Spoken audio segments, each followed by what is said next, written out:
Okay ladies, this is for the neon pigment, this video. This is from our Australian seller. The link is in our group. Hot pink pigment, it's fluorescent neon, whichever you like.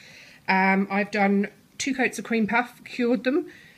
I have decanted some of this powder, but as you can see from my little spatula, it goes everywhere. So my advice is to keep it in the bag and don't bother. I also have this is just a paintbrush from Lincraft, and this is what I always use for my pigments. So I'm going to put the pigment onto the Colourpop now, and when I do it, I load the brush up. It's dry. I load the brush up and then I pat it, and I keep the brush very, very flat against the Colourpop. I don't rub it in, I just pat it. And I keep doing that very, very gently. I'm not rubbing at all. I'm literally just patting it completely over the Colourpop until the colour is all over it. And you have to bear with me for these first few videos because I've got no idea what I'm doing. And I'm learning as I go. So I'm still patting it, making sure I can't see any white. I am using quite a bit of pigment, but the more I use, I find it covers it pretty well. Now once that's covered, I'm very lightly brushing, very, very lightly, just to get rid of the excess. And then I'm probably going to go out of the video a bit. I'm just going to blow the rest off away from the video, otherwise the powder's going to go everywhere. Okay, so that is covered. Now I'm going to top coat. So as you can see, it's very, very well covered. There are no white patches at all. This is a really, really good pigment. Compared to the UK ones, it's also a lot stronger. If you can tell, this is the wheels that I've done, which some of you have seen previously. The wheels, the colours on the right next to the Colourpop are from the UK. They're very pale. That's the pale pink.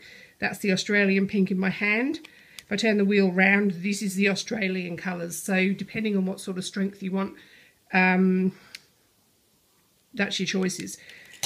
So top coat, again, I've loaded the brush up with quite a bit of top coat, and I'm laying it very flat. I'm gliding it on very, very flat against the Colourpop so you don't get any brush marks. And I am putting quite a bit on because I don't want any brush marks left. This is just so that you guys get the general idea of what I'm doing.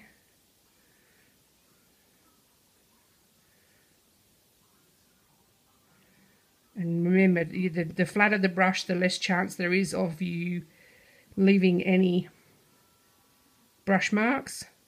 You also may want to keep, if you are going to be doing a lot of pigment, you may want to keep a top coat just for your pigment, because some of this will come off. I can't actually see any on the brush now, I've said that, but occasionally you do get colour on the brush. Okay, so that's covered. It's going to go in the lamp and cure for 2 minutes. Okay guys, this has been in the lamp for 2 minutes. And while it was in the lamp, I cleaned my brush so you can see the smears. It comes off really easily, but for those of you that were interested in buying this and splitting it up, yeah, good luck. It's fairly fine, it's fairly messy, so you may or may not be able to get it into separate packets. Right, this is the finished one. I'm just going to wipe it with some isopropyl alcohol to get rid of this tacky layer. Only we have to see if I've actually missed any with the top coat. And that is the finished. So I've missed a little bit of the side there, so that's where I haven't top coated it properly. And there's not a lot you can do about that, but that's just so that you can see how it comes out. Hope